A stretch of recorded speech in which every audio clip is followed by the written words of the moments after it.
So welcome back to one more presentation. In the previous presentation we have seen some of the devices like the relay switches, then motor, right? So solenoids, then piezoelectric vibrator, speaker, and so many other things, the different actuators and all, right? So in continuation with the sensors, today we will study one important concept on your radio frequency identification devices. So in the very first topic we have been introduced to this radio frequency identification device. So how exactly a radio frequency identification devices are used in one of the communication technologies that we have already studied in our Internet of Things or machine to machine communication. So basically this radio frequency communication is performed, right? So based on a tag which reflects the carrier waves, right, sent from a reader or writer. This is how the basic principle of the radio frequency identification device is based on, right? An identification system using the tagging and labeling of the objects. So basically this enables the radio frequency identification device technology. It enables tagging with a product or parcel or a postal article, person, bird, animal, vehicle or object. So this is how the things, in fact you have already seen how the bar coding is done or how the QR quick response coding is done, right, in the similar way, but the very principle here is slightly different compared to either the sensing using a barcode or even a QR code. In that sense, the radio frequency identification devices have got their own advantages as well as certain limitations. So over the period of time we will come to know what exactly are the important features of this RFID communication and how it is advantageous or how it is superior to other ways of communication. Basically at the back of your mind you should keep that we are discussing about the different sensor technologies. Again we have come back to the physical layer. So we have moved from physical layer to network layer, maybe the application layer. Again now we have come back to the physical components that we are using in our physical layer. In that we have been studying about the different sensors.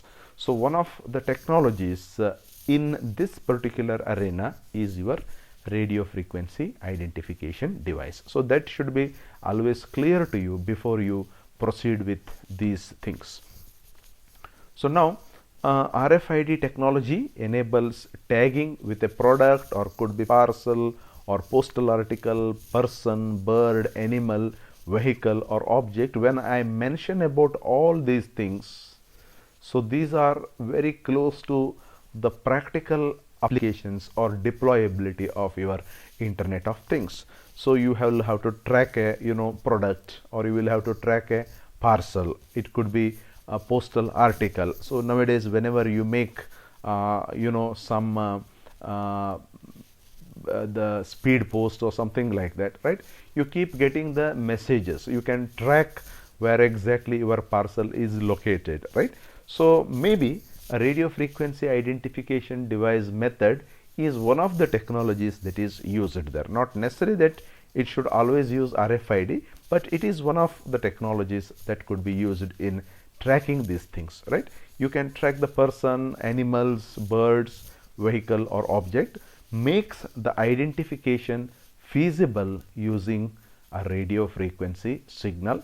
An ID can use your universal asynchronous receiver or transmitter or even your near field communication protocol, right, and identify the tag when your RFID device is present. So this is how your radio frequency identification device works. So this radio frequency identification device communicates using UART or near field communication protocol, right? Identifies a tag when the distance is less than 20 centimeter. Now nowadays you can even have this a different value, right? So generally when the distance is less than 20 centimeter, it is possible to identify the tag. As the technology grows, as the technology differs, it is possible for us to have the different the distance as well, right? Now how exactly the actual communication happens there? An active near field communication device or your mobile phone generates the RF field, radio frequency field, and generates enough power for the device RFID transmitter. I will show you the diagram. Probably using the diagram you should be able to get these things properly convinced, right? Basically an active near field communication device or a mobile phone, right? Nowadays the mobile phones are provided with so many kind of sensors and other things, right? So therefore your mobile phone itself could be considered as a near field communication device also. It could be composed to have your near field communication device, right? It generates RF field and generates enough power for the device RFID transmitter. Using that power, the RFID transmits the identification tag contents, and the active device has a built-in power source. Could it be battery? We have already seen what do you mean by the active device as well as the passive device, right? And it transmits the information on its own. This is how the actual communication in your RFID takes place. So now if you look at this diagram, it will give you a complete picture of how exactly you are going to have the communication in a typical RFID device, right? So now here you have got the PC. It is for you to have the read write instructions and to send these to either read or write. And here you have got a reader or writer which is having two components within it. One is the controller and another is the antenna, as you can see, right? So what exactly the controller does? It controls the read write operations which are performed by the tag. Then the antenna, this basically takes care of irradiation of the radio waves. And on the other hand, which could be located at a distance, you have got an IC tag, and this is for holding the ID data. So this is how whatever I have shown in the previous slide, so it gets activated with the help of these things. So how exactly the communication takes place here, right? So first the reader or writer transmit the radio signals or radio waves.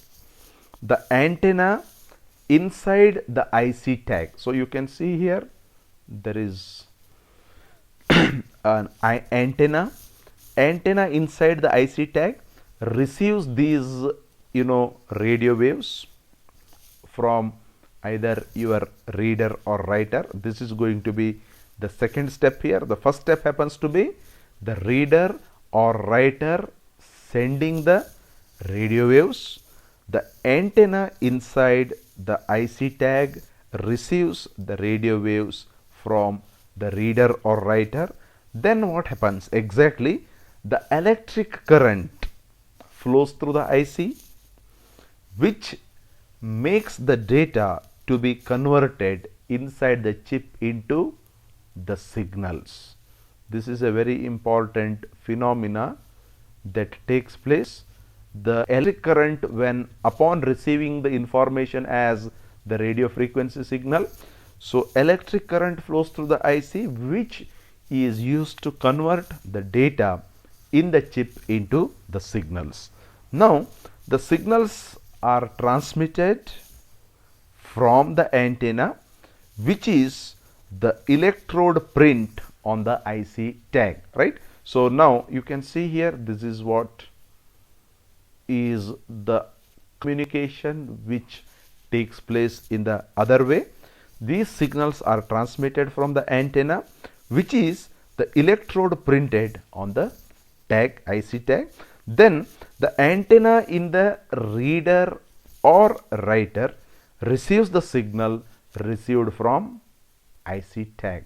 So it goes like this. Now it will go back. So these things are very important for us to understand, because we will have to discuss about certain challenges, certain limitations, right, how you would overcome those limitations and all based on this very principle. So now the antenna in the reader or writer receives the signal returned from the IC tag, then the data is processed by the PC, right, via the reader or writer through the proper controller.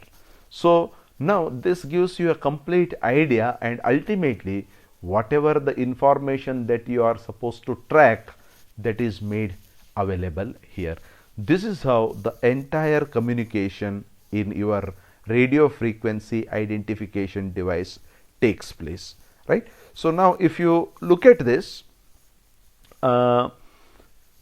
whatever we have seen earlier or in the previous slide, right. So this is endorsed by this particular diagram. So now we will look into some more aspects related to this radio frequency identification device, right. And there are so many important advantages as long as the radio frequency identification device is concerned. You can see the data can be read at a very long distance. That all is limited by to what extent your radio frequency signals can go, right. And even it is possible for us to have the multiple tags, right. You have got multiple tags, they can be read simultaneously by means of your multiplexing process and all, right. And most importantly, now if you have something like this, you have got a box, okay, you have got a box, something like this, right. Suppose if you want to if you have kept something inside the box, some component inside the box on which your radio frequency tags are pasted or attached, even without opening this box, it is possible for you to read the contents. So because you have got the radio frequency, right, the communication is being done with the help of the radio frequency. Without having opened the box, it is possible to read the content, which is not possible in your QR code or your barcode, as long as the barcode is not pasted outside here. So this is going to be one very important advantage of your RFID, and of course it has got a very long life compared to your barcode or QR codes, right. So these are some of the advantages as long as the the radio frequency identification device is concerned, right. So you have got something called as the passive device here. Active device and passive device drives the power from the electrical current induced in its antenna by the incoming RF signals from a reader or hotspot. Then the tag transmits the information back. Just now we have already made a mention about that, the current, electric current getting converted into the signal, right. So this is what we mean by the passive device. And now you have got the actual diagram or the components that are needed in a system for IoT application and services. If you look at this diagram carefully, right, so you have got RFID, transmitter and receiver, you have got reader here, and next you have got the data center, cloud, web server with your store. Then finally you have got the application here, IoT application and service, right? And here you have got the computing device, you have got the middleware, right? So again on the other you have got the RFID. So now if you look at this particular diagram, probably a similar diagram we have already seen with different context earlier. Whenever we want to have the overall picture of the different layers in a typical IoT scenario. Now with respect to RFID, the same diagram has been reproduced here, right? So basically you have got the different components of your RFID. Basically, as I have already told you, it is a tiny chip. It's a small chip which functions as a tag or label onto a object, right? So basically the chip, as I have already told you, it's of three types: the passive or active, or sometimes it is also called as the battery powered passive, right? So battery switches only when the reader is nearby, the third type. Though you have got only two types, the active and passive, the third type is referred to as the battery powered passive device, that is when the battery switches only when the reader is nearby. These are the three types, right? So basically you have got a transceiver. We have something called as transceiver. So you know what is the meaning of transceiver. It is a transmitter and receiver. It's a built-in chip, right?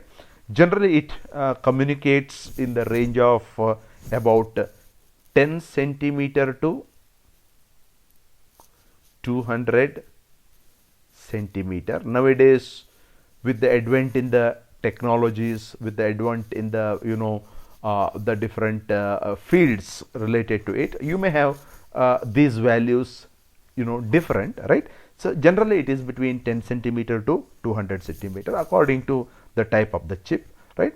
And again you have got UART communication. These are all important point to be noted: universal, asynchronous, and receiver and transmitter.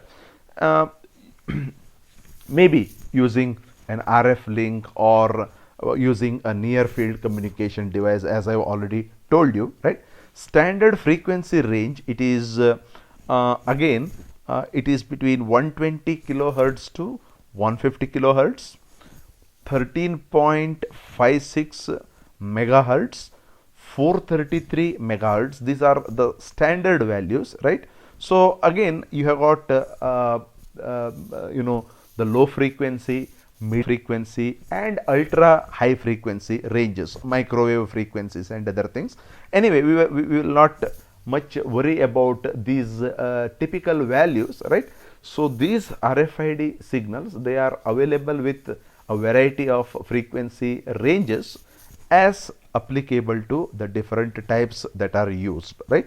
So maybe 120 kilohertz to 150 kilohertz, 13.56 megahertz, 433 megahertz. Then again in your higher frequency ranges, right, it could be 915 megahertz, right, 868 megahertz, then 315 megahertz, 27 megahertz. These are the different frequency levels at which your RFID devices are operating, right? So now if you look at this diagram, basically you have got one RFID here and another RFID is here, right? So through the internet it is possible. This kind of diagrams we have already seen, as I have already told you now, right? So you have got physical layer, then you have got the data link layer, then you have got the network layer, then you have got the application layer. This is in general applicable to any kind of the system where you need to have layer wise communication, and in specific to an RFID scenario where you read the data from RFID devices, This is what is going to be the diagram here, right? You have got something called as the middleware. We have already seen earlier also what exactly is the middleware, right? So basically they are the software components used at the reader or read manager data store for the transaction of the data store, right? So they appear they are they appear somewhere in between the two entities, right, for the proper communication between the two entities, right? So you have got the computing devices and of course the internet, which is the major component. If at all the layer values are required to go to your application layer, finally you have got IoT applications and service, the different values that you have measured, particularly bringing your RFID into focus in this particular. So these are the different components needed in a system for IoT applications and services using your RFID communication device, right? Then you have got certain limitations. I have already told you how exactly an RFID communication takes place. That is the basic thing which you need to follow here. A reader or writer transmits the radio waves, then the antenna inside the IC tag receives the radio waves from the reader and writer. The electric current flows through the IC, which converts the data in the chip into the signals. Then the signals are transmitted from the antenna, which is an electrode printed on the IC tag. Then the antenna in the reader or writer receives the signal returned from the IC. Please refer to the diagram. Then finally the data is processed by virtue of the PC, which is connected by means of the controller or via the controller which you have in that particular system. This is the general way how the RFID communication takes place, right? After having seen all these things, we will have to look into certain important limitations which could arise, because whenever we apply these things for our IoT applications, we should always think from the point of view of their negativity so that we can overcome those things. And like that, you have got certain issues here. The privacy issue. A privacy issue arises when the tag and reader need not to be authenticated before their use, right? So you have got here, you have got a tag somewhere here. So if at all this reader is confined, or if at all this tag is confined to be read by this reader, that's what we call it as the authentication, right?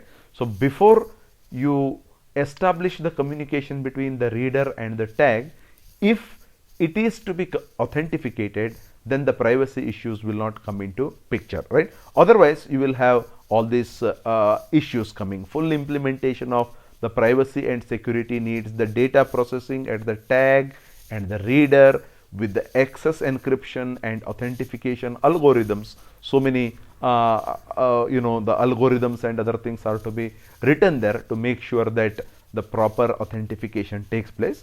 And it has got the vulnerability to the external virus attacks. This is one of the major limitations, right? So whenever you have some device located somewhere and its controllability is somewhere else, it is always it is bound to happen that they are always vulnerable to the external virus attacks. These are some of the issues as long as the RFID communication is concerned. And you have got some more things, cost and protection, right? The RFID tag and the reader become costly with the data processing and security enhancing technology. Tag protection from the adverse weather condition, damage to the tag, something like that, because whenever where exactly the tags are going to be placed, I have already told you, right? So it could be on the parcels, it could be on the animals, it could be on the inventory, so which keep moving from one place to another at different environmental conditions. And it may so happen that if they are teared off, or if some damage takes place to these tags, it may so happen that they may not be read properly. If they are not read properly, they may not be identified properly. So these are some other issues.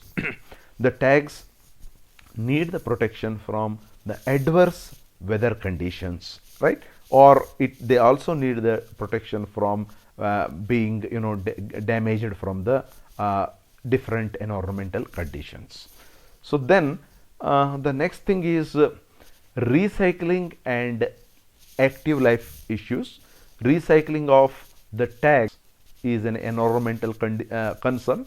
These are the common problems with e-wastes, right? So e-waste management has become a very big issue nowadays, right? So much of e-waste is being created day by day, and these things simply add to those things, right? So the recycling of the tags, it is an environmental concern. Active RFID, which consists of a battery, has a limited life of 2 to 4 years. So this is one of the major concerns as long as the active life is concerned. So afterwards you will have to either replace it, or you will have to replace the very battery, which again incurs in the cost and other things. So these are also the recycling and issues of the active life is also a concern here, right? So then you have certain technical challenges, right? So these are all some physical or environmental challenges. You have got some technical challenges here. So what exactly are these technical challenges? Interference.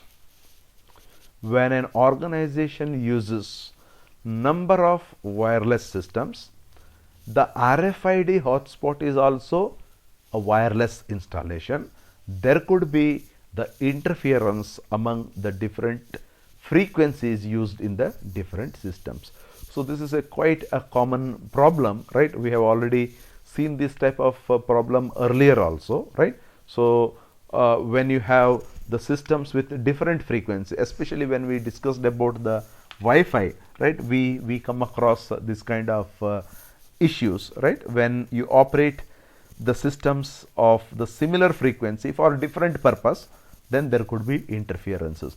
So these interferences finally might lead into a non or identification or improper identification of RFID tag. So this could be one problem, right? So the system requires effective mitigation from interference. So whenever you want to have the mitigation from the interference, again it leads to the additional cost of the system. This is also to be looked into, right? Effective implementation at data subsystem consisting of reader and tag protocols, middleware architecture, and this EPC standards, right? So what do you mean by EPC standards? Electronic product code. This is called as electronic product code. So that is also required, right? So they have to comply with the EPC standards, the different middleware architecture, or the different protocols, right? Needs of low cost of the tags and RFID technology. The cost should be less, right? And the technology cost also should be less, because ultimately when you use it in our IoT applications and all, the cost criteria becomes one of the very crucial things there, right? So if it becomes very high, then it is very difficult for the common people to afford these things, right? So therefore the cost criteria would always to be considered. So whenever the overall cost is reduced, then probably it becomes the user friendly in terms of the cost criteria. So you should have the robust design, you should have the data security, right? So some more points I will take up later where you will come across about all these things, right? Security challenges. Whenever I make a mention about the data security, discovery of the foreign attacks, that they are called as intrusions, right? So whenever some malicious attack and something like that takes place, right? So you may end up with non-identification of the devices. The very concept of your RFID might fail there because of this malicious attacks and all, right? Maintain overall data integrity. This is also another important point. Unauthorized disabling of a tag by a reader which is external, thus making the tag useless, right? Unauthorized disabling of the tag which is external, right? So due to some reason, right, so some people might destroy the tag, right? So unauthorized people. So finally it doesn't serve the purpose for which it is intended. So that is also another important challenge, right? Unauthorized tag manipulation by a reader which is an external, thus making the tag useless, right? Manipulation also can be done, disabling and the manipulation. Instead of reading the values of certain frequency, it might end up in reading the values of some other frequency. It may be wrongly identified or interpreted by some other reader or something like that. So these kind of problems do happen whenever we deal with the electronic components all.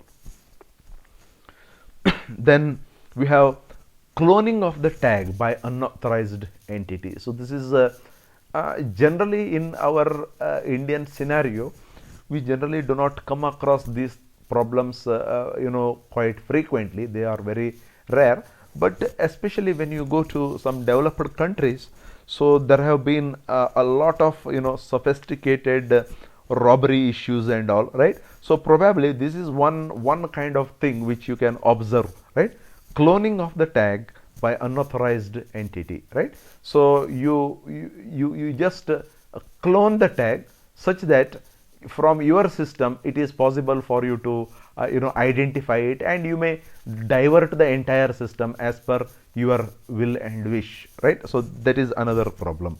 So then eavesdropping, which means setting up the additional reader pretending to the reader belonging to the system. These are all what I have mentioned as the sophisticated robberies, right? So or sophisticated attacks which is very difficult to identify or come to know whether some misappropriation is being taking place or not. So this is what is again the use of the technology in the other side, right? Man in the middle attack, when an external object pretends to be either a tag or reader between the system tags and the readers. So all these things will finally, if they are not properly taken care of, will finally lead to the the misutilization of the entire system, right? For that there have been several the remedies also, and accordingly we have one which is very important. It's the encryption, right? You've got lot of encryption algorithms nowadays, right? So which will make sure that the system integrity and the security is maintained. Tag on detection of intrusion. The moment you come to know that there is something wrong, then it is possible to deactivate the tag, and thus the further damage, right, of the system can be avoided. Mutual authentication between the reader. This is one thing, right?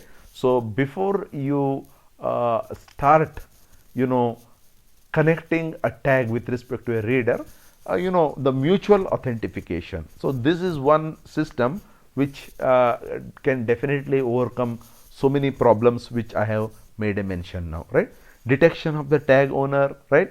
Use of the read data analyzer, data cleaning. So these are all some of the solutions. Plenty of scopes are there if at all really you want to work on these things, right? Especially in the encryption or in the system security, because as the paradigm is being shifted from your conventional system to the computer based system or the online processes, transactions and all, so many new challenges start coming here, especially in case of the data integrity or in case of the secured system operation and all. So accordingly there are so many new methods or new methodologies, new techniques, new algorithms that are being developed to make sure that your data is safe or your entire electronically operatable systems are safe, so that everything is normal, right? Even though there are a lot of threats, as long as the security and the other issues are concerned, which we have already mentioned. Then you have got something called as the Internet of RFID. So when I speak about the things, we have spoken about the Internet of Things, right? Like that, we have got the Internet of industries, right? Automobiles and other things, right? Wherein that just tells you about how best you use your internet in these scenarios, right? Data from the RFID reader, after filtering, aggregation and store at an IP address. So now whenever I have brought in my IP address into picture, then to this entity I am linking my internet. That is what is the meaning, right? So you have got the different formats, that HTTP or SOAP, XML and all. Let us not do much details of this here. And your IP, internet protocol, for an IP, or sorry, for your RFID, right, is, we have already seen the internet protocol version v6, and this version v6 addresses the internet protocol for your RFID. So this is one important point to be noted, and we have already discussed that there are totally 128-bit IP address, right?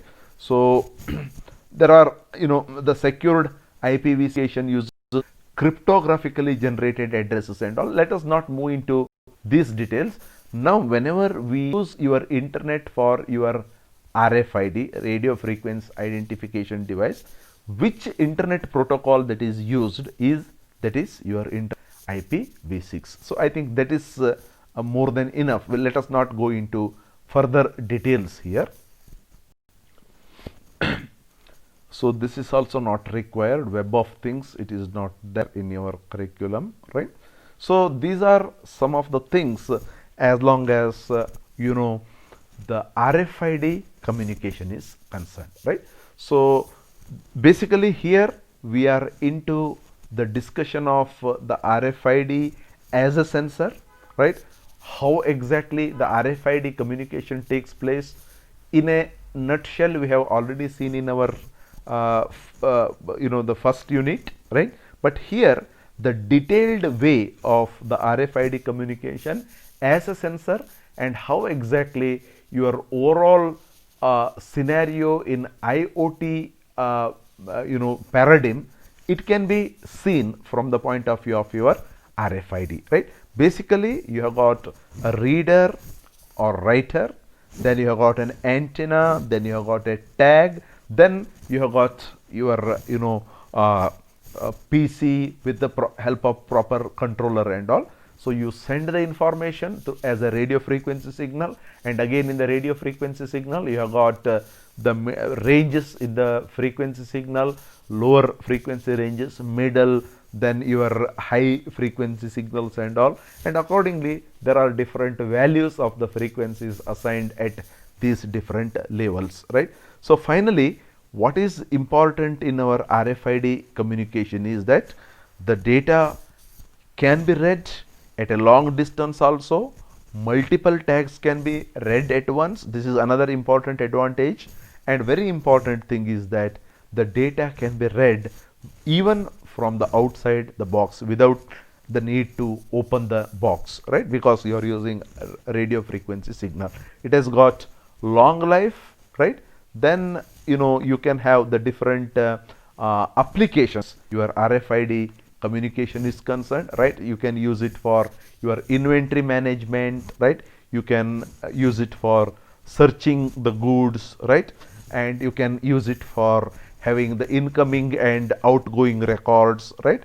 You can use it for the brand protection, right? So there should not be any misuse of the brands. For that particular purpose also you can use it, right? So again, as I've already told you, there are different frequency bands: the low frequency band, high frequency band, and your ultra high frequency band also, including the microwave band, which is used in your RFID communication. Okay, so with that I will stop the presentation on the RFID sensors today, and in our next presentation we will look into one more type, right? So that is the wireless sensor network. So whatever the doubt you have, please ask now. I will stop here.